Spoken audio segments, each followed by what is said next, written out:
भारत की जनसंख्या का करीब 8.6% हिस्सा आदिवासियों का है। इनकी जनसंख्या 10 करोड़ से भी अधिक है। आदिवासियों में कई जातियां शामिल है। हर जाति की अपनी कुछ खासियत है। उन्हीं आदिवासियों में से आज हम इस वीडियो में नागा आदिवासियों के बारे में जानेंगे। हम इस वीडियो में नागा इतिहास, नागा संस्कृति, नागा आंदोलन और नागा रेजिमेंट के बारे में जानेंगे। नागा आदिवासी भारत के नागालैंड, मणिपुर, अरुणाचल प्रदेश और असम में नागा आदिवासी निवास करते हैं। यह समूह भारत के पड़ोसी राज्य म्यांमार में भी बसे हुए हैं।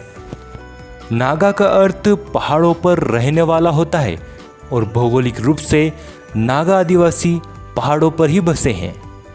नागाओं की कुल जनसंख्या करीब 29 लाख है, जिसमें भारत में करीब 26 लाख और म्यांमार में 3 लाख के करीब है। नागालैंड राज्य में नागाओं की जनसंख्या करीब 16 लाख है। नागा दरअसल कोई एक जाति नहीं बल्कि जाति समूह है। इस नागा समूह में प्रमुख रूप से 19 जनजातियां शामिल है, जिनमें ओस, अंगामी, चांग, चाकसांग, कोन्याक, लेनोंग, माकुरी, नोको, पेटा, सोमिरा, तंगखुल, तांगसांग, आओ आदि प्रमुख है। नागा लोग नागा भाषा और अंग्रेजी भाषा बोलते हैं।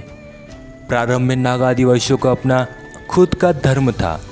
वे प्राकृतिक चीज़ों की पूजा करते थे, किंतु ईसाईकरण के चलते अधिकतर नागा आदिवासी ईसाई धर्म को मानते हैं। नागाओं के वस्त्र।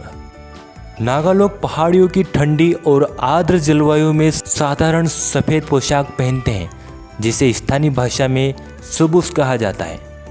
नागा लोग आभूषण पहनने के बड़े शौकीन होते हैं। स्त्रियां और पुरुष दोनों कान छिदवाते हैं। स्त्रियां घाघरा पहनती है। उनके कपड़े का रंग समूह के अनुसार होता है। स्त्रियां सोकटेम और पुरुष लेंगता नामक वस्त्र पहनते हैं। वैसे समय के अनुसार नागा आदिवासियों ने पारंपरिक वस्त्रों की जगह स्कर्ट, कुर्ती, पैजामा और जीन्स पहनना आरंभ कर दिया है। नागा इतिहास। भारत के अधिकतर आदिवासी समूहों का लिखा हुआ इतिहास नहीं मिलता। नागा समूह की जाति कोन्याक, जो जरूर पुराने समय में हेड हंटर के रूप में जानी जाती थी। दरअसल कोन्याक भारत और म्यांमार की सीमा पर बसे हुए हैं। जब कोन्याक आदिवासियों की लड़ाई उनके दुश्मन से होती थी, तब वे दुश्मन को मारकर उसका सिर अपने घर में सजा कर रखते थे। नागा लोग डाओ नामक हथियार से ही दुश्मनों का सिर काटते थे।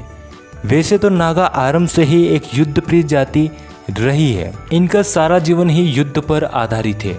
मार डालना या मर जाना इनके जीवन की सामान्य घटना है। नागा लोग धनुष बाण, भाला, ढाल, टोप और बंदूक का उपयोग युद्ध करने हेतु करते थे।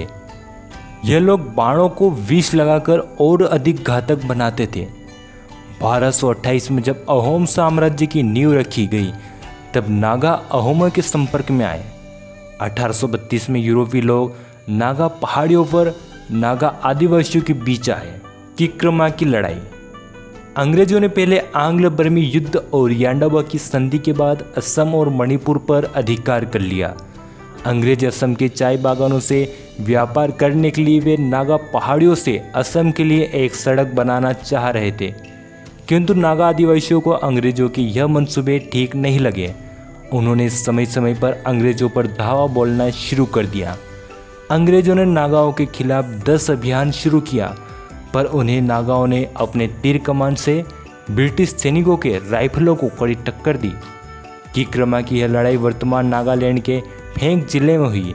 इस लड़ाई के बाद भी नागाओं पर अंग्रेज अपना दबदबा नहीं बना सके। नागाओं ने लगातार छापामार युद्ध जारी रखा। किक्रमा युद्ध को हमेशा याद रखने के लिए मई 2022 में किक्रमा गांव में एक मोनोलिथ स्मारक बनवाया गया। 19वीं शताब्दी के दौरान ब्रिटिशों ने नागाओं की पारंपरिक प्रथा जैसे हेड हंटिंग और अंतर्जातीय हिंसा को समाप्त करना चाहा, पर अंगामी नागाओं ने ब्रिटिशों का पुरजोर से विरोध किया।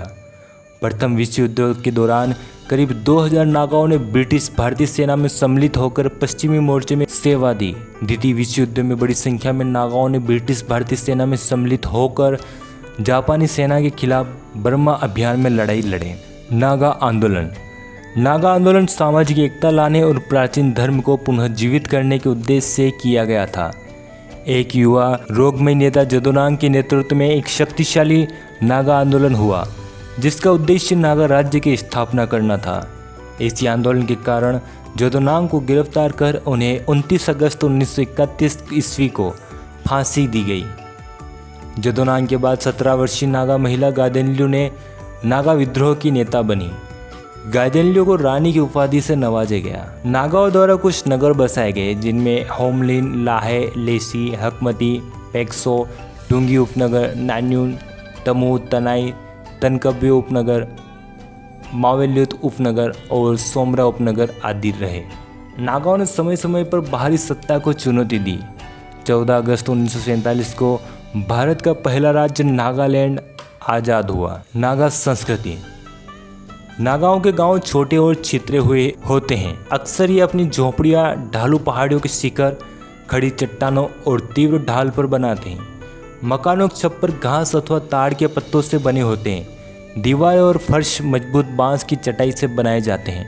मकान की छत हमेशा तिरछी बनाई जाती है, जिससे कि वर्षा का जल शीघ्रता से बह सके।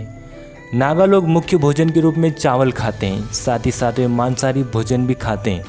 नागा लोग मधु, हुक्के और तंबाकू व अफीम के सेवन भी करते हैं। नागाओं में विवाह लड़का और लड़की दोनों की स्वीकृति से होता है। नागाओं के प्रत्येक गांव में मोरंग होता है। यह एक विशाल शयनगृह होता है, जहां अविवाहित युवक रात्रि में विश्राम करते हैं। नागा लोग रंग से प्यार करते हैं। अक्सर वे रंग बिरंगी डिजाइन बनाते हैं। नागा रंग बिरंगी टोकरी, कपड़ों की बुनाई, लकड़ी की नक्काशी, मिट्टी के बर्तन, धातु का काम, आभूषण बनाना और मूर्तियों का काम करते हैं। नागा लोग झूम कर्ची करते हैं। नागा पारंपरिक लोकगीत गाते हैं, जिनमें ऐतिहासिक घटनाएं समाहित रहती है। इनके गीत पूजा, युद्ध और इतिहास से जुड़े हैं। नागा समूह के कुछ वाद्य यंत्रों में टेटे, बांस के मुँह के अंग, बांस की बांसुरी, तुरही ड्रम और लॉन्ग ड्रम आदि हैं। विभिन्न नागा समूहों के अपने अलग त्यौहार हैं। अंतर समूह संपर्क को बढ़ावा देने के लिए नागालैंड सरकार ने 2000 से वार्षिक हॉर्नबिल महोत्सव का आयोजन किया। लुई नगाई एक और अंतर्जातीय त्यौहार है। नागा रेजिमेंट 1970 से सक्रिय है। 1970 में पहली बटालियन रानीखेत कुमाऊं में स्थापित की गई। इस रेजिमेंट में पूर्वोत्तर भारतीय राज्य नागालैंड से ही भर्ती होती है। इस रेजिमेंट में करीब आधी संख्या नागा आदिवासियों की रहती है और आधों में कुमाऊनी, गढ़वाली और गोरखा रहते हैं। नागा रेजिमेंट का नारा जय दुर्गा नागा है। दोस्तों, यह जानकारी थी नागा आदिवासियों के बारे में। उम्मीद है दोस्तों आपको यह वीडियो पसंद आया होगा। आदिवासियों से संबंधित वीडियो देखने के लिए हमारे चैनल जरूर सब्सक्राइब करें। आपका कीमती समय देकर वीडियो देखने के लिए धन्यवाद।